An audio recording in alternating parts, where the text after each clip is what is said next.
resulta que fa uns anys ens va venir a veure un germà que se li havia mort el pare i tenia una herència pendent, i tenia un altre germà, però que aquest germà feia des de la joventut que no el veia, havia desaparegut quan tenia 20 anys, havia anat a la Índia i nunca más se supo, no se sabia pas on era.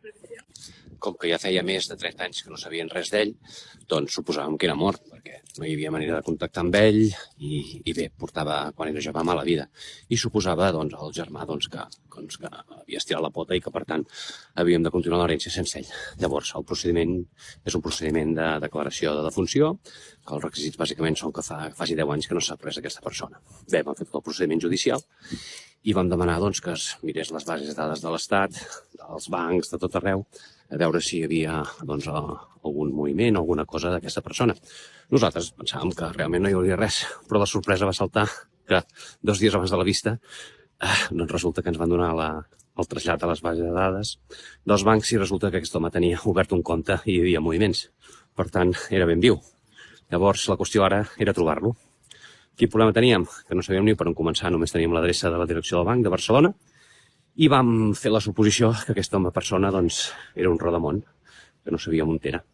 Llavors ens vam dedicar a trucar a tots els centres assistencials Creu Roja de Barcelona, informant-los doncs, que érem advocats, que buscàvem a tal persona, noms i cognoms, i que si el teníem per allà, que sisplau que ens truqués, que hi havia una herència per ell. I bingo, al cap d'2 dies ens va trucar en Paret. Evidentment no es diu Paret, li diem Paret perquè és el muerto vivo.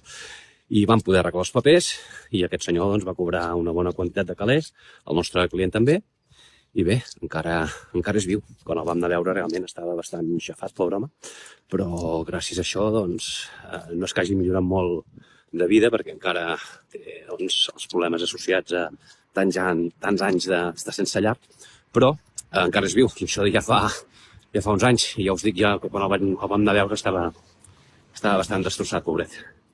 En fi, que és un cas d'aquests bonics que tenim a la memòria, que el vaig portar amb el meu soci jove i sempre que ens veiem i parlem d'herències recordem aquest cas d'en Paret.